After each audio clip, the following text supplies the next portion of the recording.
जय जय श्री हरिवंश। प्रणाम। आज के सूत्र पर चिंतन करें उससे पूर्व एक बार मंगलाचरण करते हैं श्री हरि के पावन नाम का उच्चारण करके। राधे कृष्ण कृष्ण कृष्ण राधे राधे, राधे श्याम श्याम श्याम श्याम राधे राधे, राधे कृष्ण कृष्ण कृष्ण राधे राधे, राधे श्याम श्याम श्याम श्याम राधे राधे, राधे कृष्ण कृष्ण कृष्ण राधे राधे, राधे श्याम श्याम श्याम राधे राधे, कृष्ण कृष्ण राधे राधे, श्याम श्याम राधे राधे, राधे कृष्ण कृष्ण कृष्ण राधे राधे, राधे श्याम श्याम श्याम श्याम राधे राधे, कृष्ण कृष्ण राधे राधे, श्याम श्याम राधे राधे। श्री सद्गुरु चरणारविंदो जयति। तो कल के सूत्र में मैंने चर्चा की, श्री नारद जी ने कहा तद्वर्धक कर्माण्यपि करणीयानि, भक्तिवर्धक कर्माण्यपि करणीयानि। किस प्रकार एक साधक कालाक्षेप करे, समय व्यतीत करे, किस प्रकार इस समय रूपी साधन का सदुपयोग किया जाए, ये श्री नारद जी बताने का प्रयास कर रहे हैं। भक्ति भाव प्रधान है, जीवन कर्म प्रधान है, ये संसार कर्म प्रधान है। गोस्वामी जी मानस में कहते हैं कर्म प्रधान विश्व करी राखा, जो जस करहि सो तस फल चाखा। भक्ति भाव प्रधान है, जीवन कर्म प्रधान है। इन दोनों में सामंजस्य बिठाना ये बहुत बड़ी युक्ति है, जो केवल अनुभव प्राप्त महापुरुषों से ही सीखी जा सकती है, समझी जा सकती है। तो इन कुछ सूत्रों में श्री नारद जी अनुग्रह करके यही बताने का प्रयास कर रहे हैं कि किस प्रकार आपका मेरा जीवन हो, किस प्रकार आपकी मेरी जीवन यात्रा गतिमान हो, ठीक दिशा में आपका और मेरा जीवन आगे बढ़े, ताकि एक दिन आप और मैं अपने गंतव्य तक पहुंच सके। तो कालाक्षेप करने का, समय व्यतीत करने का सर्वश्रेष्ठ साधन तो सत्संग है। मेरे महाप्रभु कहते तन ही राख सत्संग में, मन ही प्रेम रस भेव, सुख चाहत हरिवंश हित, कृष्ण कल्प तरु सेव। तो कल नारद जी ने सत्संग के एक और स्वरूप पर प्रकाश डाला, सत्संग की एक और विधि जिसे स्वाध्याय कहते हैं। और मैंने भी आपसे बड़ा विनम्र निवेदन किया कि ये मेरे भी जीवन का एक छोटा सा अनुभव रहा है और बड़े काम की बात है, बड़ी मूल्यवान बात है ये कि स्वाध्याय से आपका भाव पुष्ट होता है।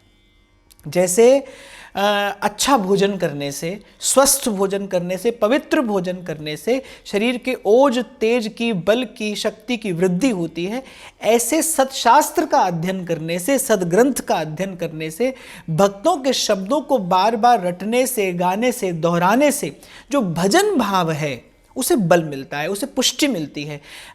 भाव शक्ति में भावना की शक्ति का विकास होता है, भक्ति की शक्ति की अभिवृद्धि होती है।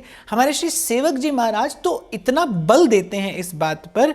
एक स्थान पर सेवक जी कहते हैं जपत हरिवंश हरिवंश वाणी। मैं तो श्री महाप्रभु जी के शब्दों को मंत्र की भांति जपता हूँ। एक स्थान पर श्री सेवक जी ने कहा है श्री हरिवंश की वाणी समुद्र को मीन भयो, जो अगाध कलोलत, मीन भयो जो अगाध कलोलत, कि इस वाणी रूपी समुद्र में ही मैं मीन की भांति कल्लोल करता हूं, कभी इस वाणी के भाव से बाहर नहीं आता, कभी इस वाणी रूपी समुद्र से बाहर निकलने की मेरे मन मीन की इच्छा नहीं होती। कहने का तात्पर्य मेरा यह है कि जो संत के शब्द हैं, जो संतों के मुख से बोल प्रस्फुटित हुए हैं, उनमें कहीं ना कहीं सत्य की ऊर्जा है। इसीलिए गोस्वामी जी भी मानस में कह रहे हैं कि वंदौ गुरुपद कंज कृपा सिंधु नर रूप हरि, महामोह तम पुंज जासु वचन रवि करहि निकर।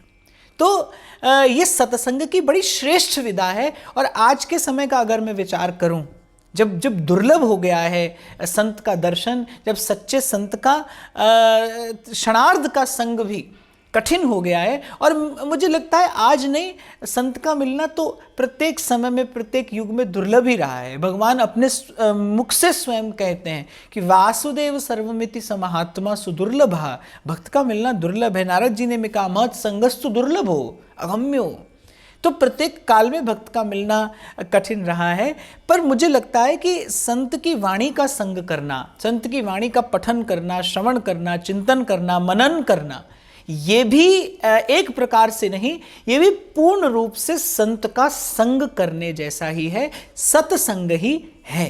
तो सब संतों का यही मत रहा है कि भाई तन ही राख सत्संग में, तन सत्संग में ही रहे, तन सत्संग के भाव में ही रहे। प्रत्यक्ष में मिले तो बहुत उत्तम, अति उत्तम, कोई सुनने वाला मिल जाए, कोई सुनाने वाला मिल जाए हरि की कथा, भगवत गुणानुवाद, तो अति उत्तम। पर यदि न मिले तो साधक कालाक्षेप किस प्रकार करे, स्वाध्याय उत्तम विधि है। नारद जी ने कल के सूत्र में 76वें सूत्र में कहा था भक्ति शास्त्राणि मननीयानि, और मैंने आपको निवेदन किया था कि केवल पठन नहीं, मनन शब्द का प्रयोग नारद जी कर रहे हैं, क्योंकि भक्ति शास्त्र जो है, संतों के जो शब्द हैं वो चिंतन और मनन के लिए हैं। बार बार बार बार उन्हें दोहराइए, उनका उच्चारण करिए, उनकी रटन करिए। जैसे सेवक जी कह रहे हैं जपत हरिवंश हरिवंश वाणी, मैं हरिवंश वाणी का जप करता हूँ, बार बार गाइए। जैसा कल भी मैंने आपको संकेत किया था कि हो सकता है एक बार में शास्त्र अपना रहस्य उजागर न करे, बार बार शास्त्र के द्वार पर ज्ञान की इच्छा लेकर, याचना लेकर जाइए। एक दिन सत्शास्त्र में जो सत्य की ऊर्जा है वो अवश्य कृपा करती है और अपने ज्ञान को, अपने कोश को आपके सन्मुख खोल देती है। तो स्वाध्याय करें। और नारद जी ने कहा था तद्वर्धक कर्माण्यपि करणीयानि, भक्तिवर्धक कर्माण्यपि करणीयानि, और ऐसे कर्म हों आपके मेरे जिससे भक्ति भाव में वृद्धि हो। जैसा मैंने अभी आपसे कहा कि कर्म प्रधान विश्व करी राखा, ये रचा है रचने वाले ने संसार ऐसा कि प्रत्येक कण यहाँ का गतिमान है। प्रत्येक कण, धूल का कण भी, हवा लगती है वो आज यहाँ है, कुछ देर में वहां होगा और फिर कहीं और होगा। एक एक कण इस संसार का गतिमान है। जो वस्तु जड़ दिखाई पड़ रही है, जो हिलती डुलती दिखाई नहीं पड़ती, वो भी भीतर से गतिमान है। ये सारा संसार गतिमान है और आपको और मुझे भी गतिमान रहना है।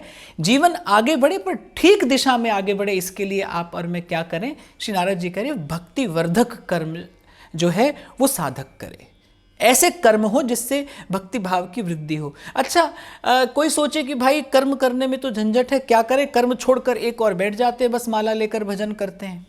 आलस्य आता है, जीवन में प्रमाद आता है। और मैं तो बार बार व्यासपीठ से निवेदन करता हूँ, अनुरोध करता हूँ, और ख़ास तौर से अपने जो युवा मित्र हैं, जो युवा बंधु हैं जो भजन करने का प्रयास कर रहे हैं, उनसे भी बार बार आवाहन करता हूँ कि जीवनी शक्ति का सदुपयोग करिए। आपका जीवन कभी भी पुरुषार्थ से रहित ना हो।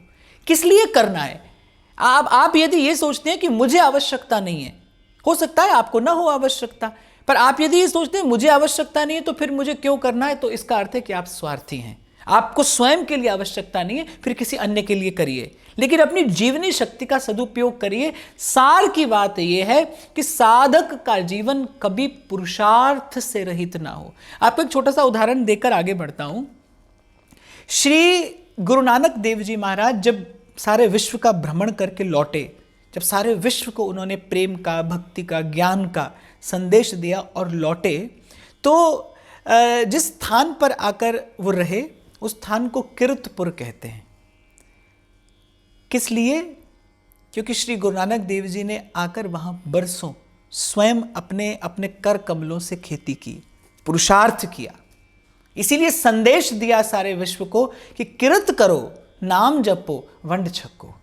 साधक के जीवन में कभी आलस्य ना आए, प्रमाद ना आए, क्योंकि महातमोगुण है, भयंकर जड़ता आती है भीतर, रुक्ष हो जाता है हृदय, शुष्क हो जाता है हृदय, कभी कभी आसुरी वृत्तियां पनपने लगती हैं उस तमोगुण का आश्रय लेकर।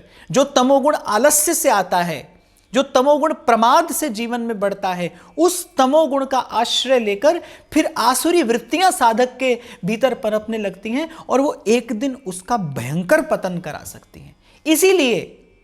इसीलिए करते रहिए, कर्म करते रहिए, सावधान होकर करते रहिए। बस कर्म करना था, करना है, और जब तक जिएंगे तब तक करना पड़ेगा। और मैं तो कहता हूं भगवान से ये प्रार्थना करिए, प्रभु मैं स्वस्थ रहूं और सदा मेरे हाथ से सत्कर्म होता रहे, जड़ता ना आए जीवन में, पुरुषार्थ आपके जीवन में बना रहे और ऐसे कर्म हो जो भक्ति वर्धक हो। मेरा तो भाई बड़ा सुदृढ़ विश्वास है इस सिद्धांत में, इस सूत्र में, कि कर्म बांध भी सकता है और कर्म ही है जो साध भी सकता है। सद्गुरु मिल जाए फिर मन के जैसा कोई मीत नहीं, कर्म के जैसा कोई संगी नहीं, जो आपको ले जाता है उस मार्ग पर जो मार्ग जाता है सत्यचित आनंद की ओर। आज के सूत्र पर चिंतन करते हैं, विचार करते हैं एक बार श्री नारद जी के प्रिय नाम का उच्चारण करके। श्रीमन्नारायण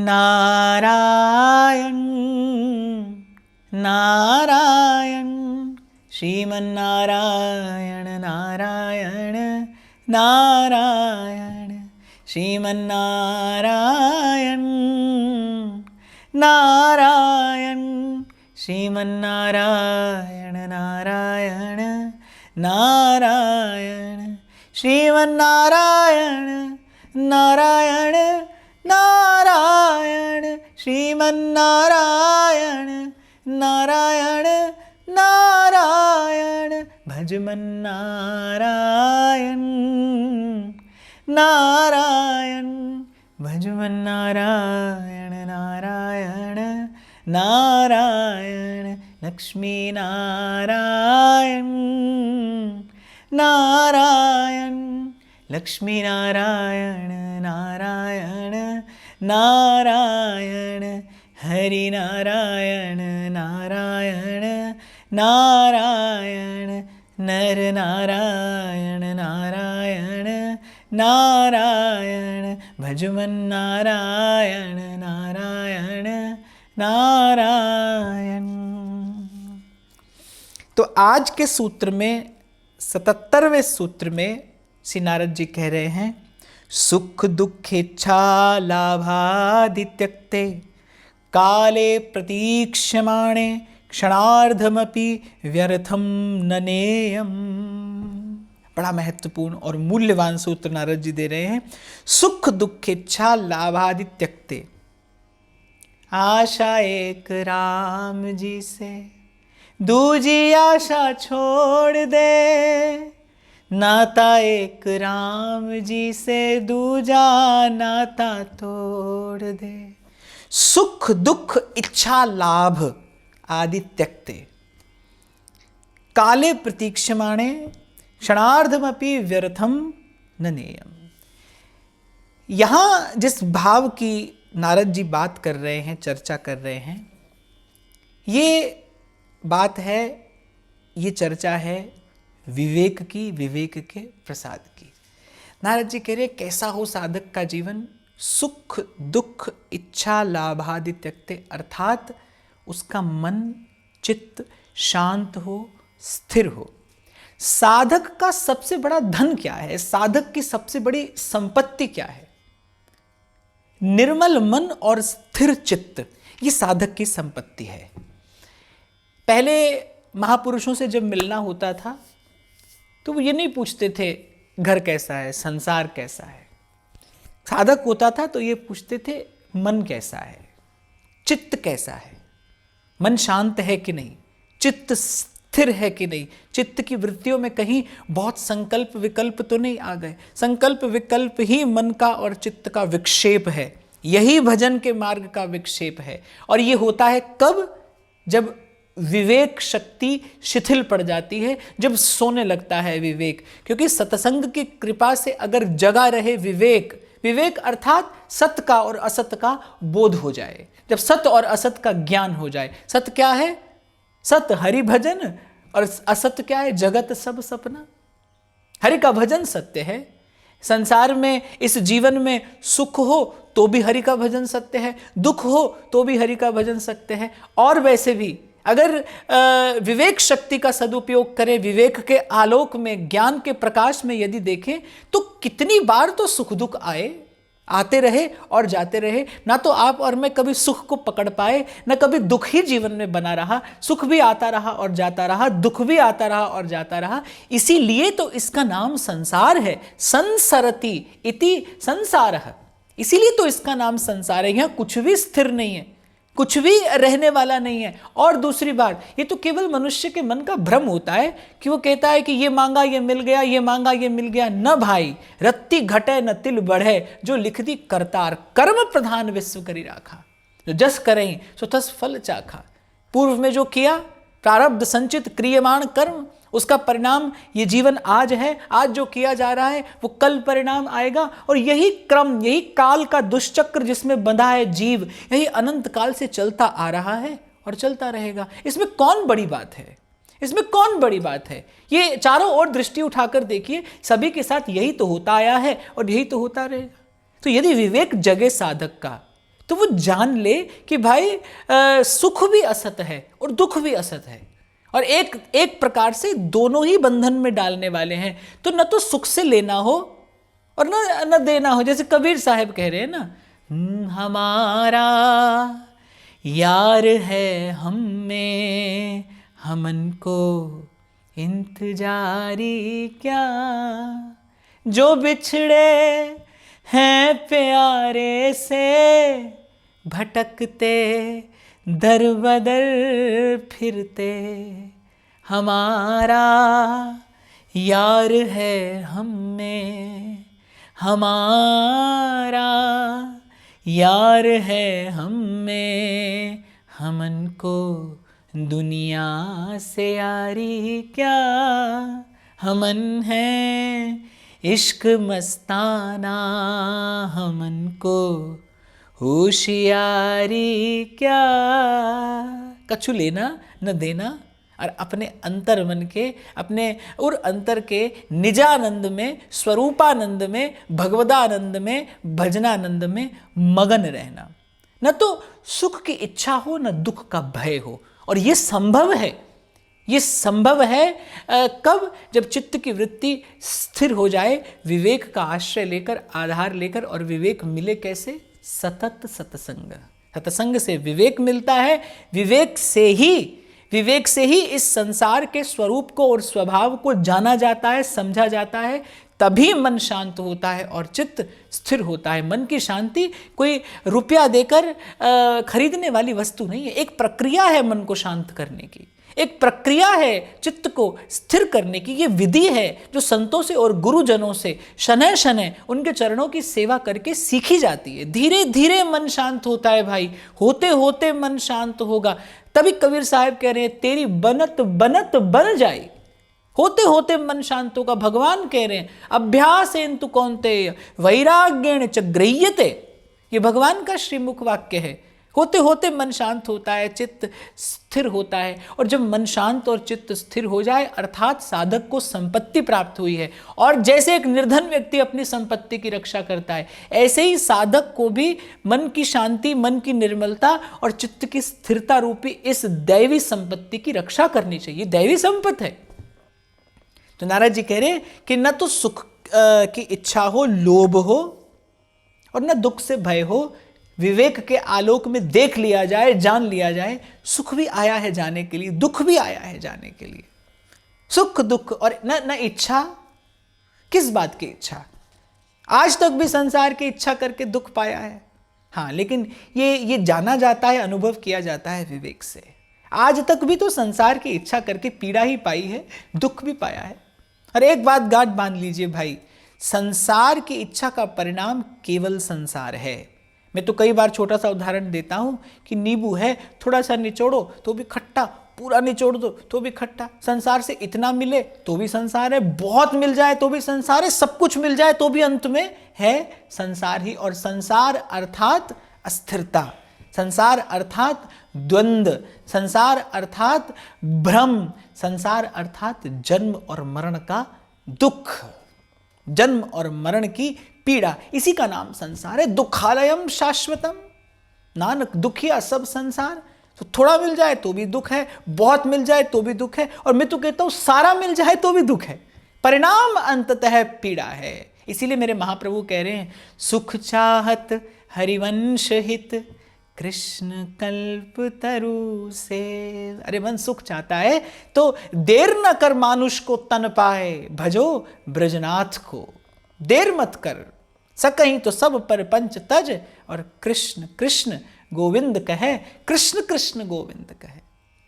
तो सुख की इच्छा ना हो, दुख से भय ना हो, संसार के किसी सुख की, संसार की किसी वस्तु की, संसार के किसी व्यक्ति की, संसार के किसी संबंध की कामना न रहे, मन में विश्वास रहे, जो मेरे लिए अनुकूल होगा, उपयोगी होगा, जो मेरे लिए हितकर होगा, उसका प्रबंध मेरा स्वामी कर देगा।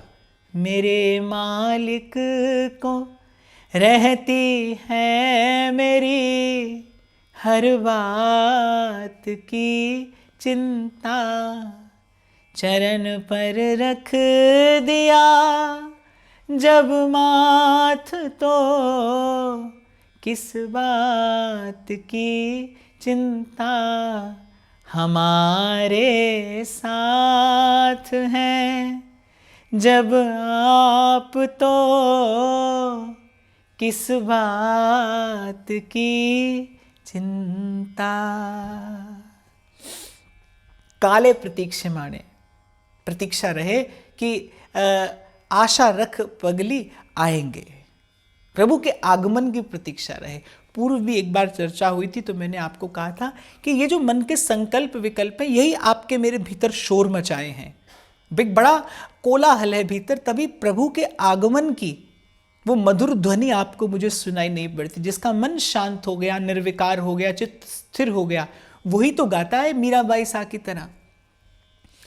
सुनी हो मैं हरियावन की आवाज, हरियावन की आवाज, महल चढ़ चढ़ जो मेरी सजनी, कब आवे महाराज, कब आवे महाराज। सुनी हो मैं हरियावन की आवाज, हरियावन की आवाज। काले प्रतीक्षमाणे, और क्षणार्धवपि व्यर्थम न नेयम, प्रयास करे एक क्षण भी व्यर्थ न जाए। सांस सांस सिमरै गोविंद, मन अंतर की उतरै चिंत, हरि चरण कमल मकरंद, लोभित मनोन दिनों, मोहि आही प्यासा, कृपा जल दे नानक सारंग को, हुए जाते तेरे नाम वासा, मुहे आही प्यासा, तेरे नाम वासा, मोहे आही प्यासा, तेरे नाम वासा। अहिंसा सत्य शौच दयास्तिक्यादि चारित्राणि परिपालनीयानि। 78वें सूत्र में नारद जी कह रहे हैं, अहिंसा, सत्य, शौच, दया आस्तिकता आदि चरित्रों का परिपालन साधक के लिए आवश्यक है। ये कुछ गुण, कुछ भाव श्री नारद जी अपने मुख से बता रहे हैं कि होना चाहिए। ये सब एक साधक के जीवन में बहुत बार ऐसा होता है कि भावुक व्यक्ति कोरा भावुक रह जाता है, कोरा भावुक।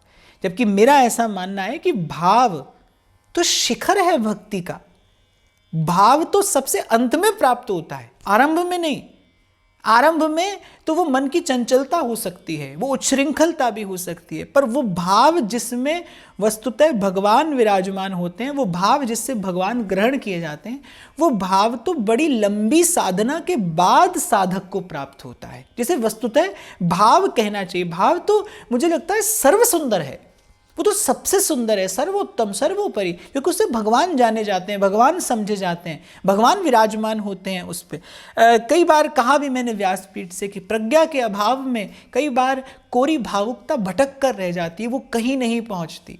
तो चरित्र की उज्ज्वलता, आचरण की पवित्रता, विचारों की पारदर्शिता, ये साधक के जीवन में अवश्य होना चाहिए। बता रहे हैं नारद जी कि ये कुछ गुण ऐसे हैं जो अवश्य हो एक भगवत भक्त के जीवन में, एक सत्य के उपासक के जीवन में। ये कुछ लक्षण होने चाहिए, जिनमें सबसे पहला है अहिंसा।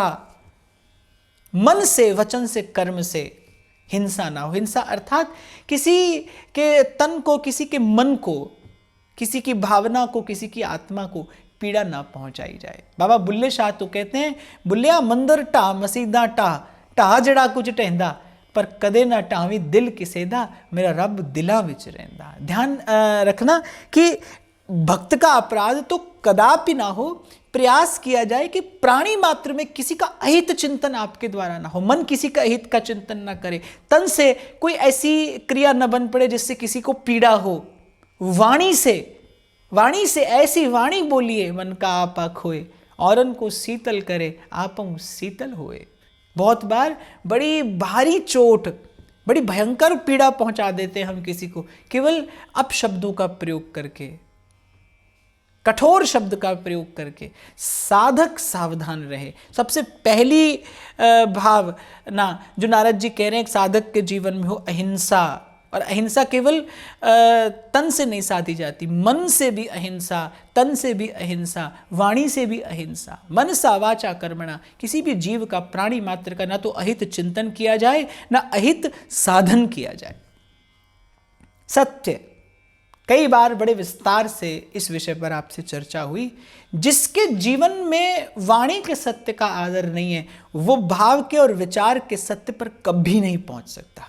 प्रत्येक यात्रा का आरंभ तन से होता है ना। किसी को मन के मौन तक पहुंचना हो तो उसे पहले तन से मौन का अभ्यास करना पड़ेगा, उसे पहले शरीर से मौन का अभ्यास करना पड़ेगा, तब वो एक दिन मन के मौन पर पहुंचेगा। यदि किसी को एकांत में पहुंचना है तो उसे आज से कुछ देर के लिए दैहिक धरातल पर तन से एकांत का अभ्यास करना पड़ेगा, तभी वो एक दिन उस मन के एकांत तक पहुंचेगा। असतो मा सद्गमय तमसो माँ ज्योतिर्गमय, यही यात्रा है अंधकार से प्रकाश की ओर। तन से मन, मन से बुद्धि, बुद्धि से चित्त, और चित्त से फिर वो आत्मा तक पहुंचती है भावना, भावना की शुद्धि, वो शक्ति, वो भक्ति।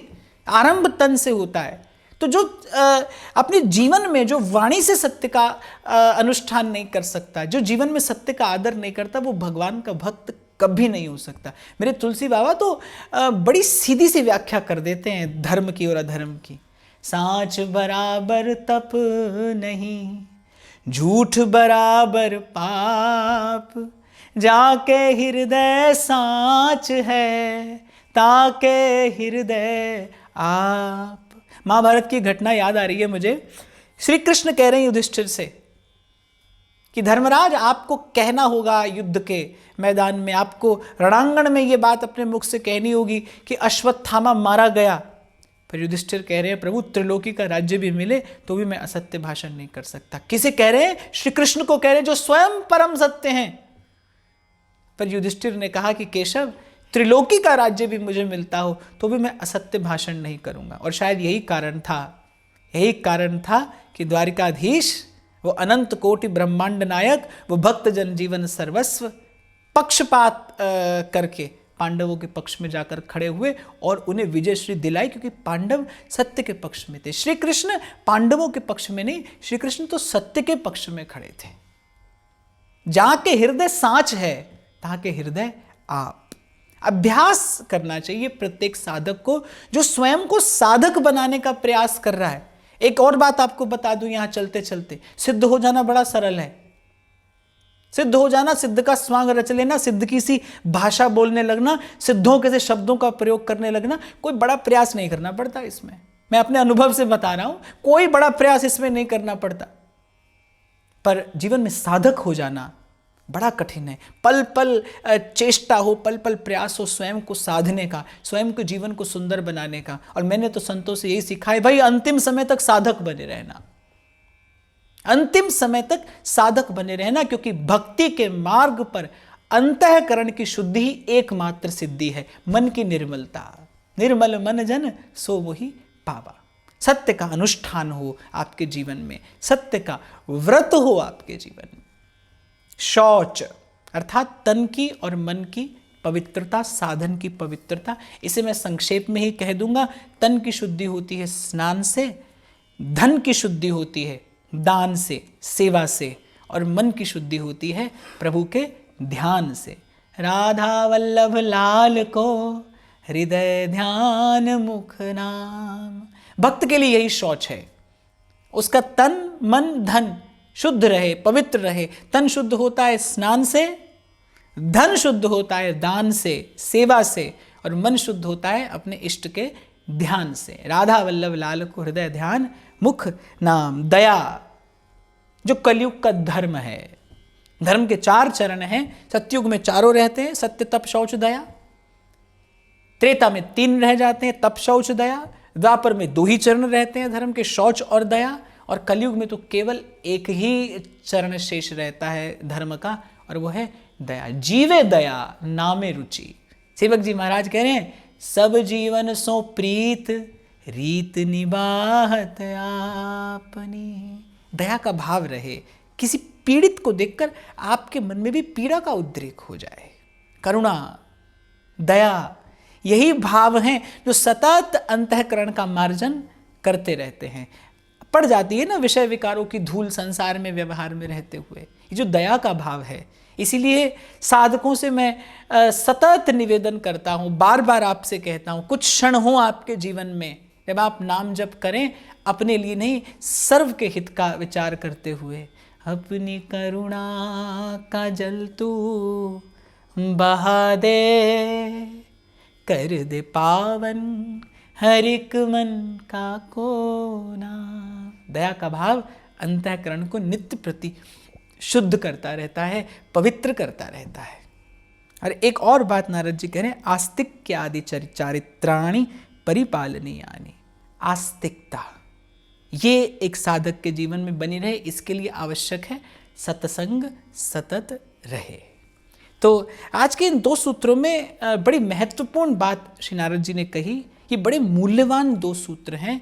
साधक का जीवन कैसा हो, किस प्रकार वो जीवन जिए, ये जीने की कला भी है और ये जीवन जीने का विज्ञान भी है। यही वो विधि है जो संतों से, गुरुजनों से सीखी जाती है। खूब चिंतन करिएगा, खूब विचार करिएगा, मनन करिएगा।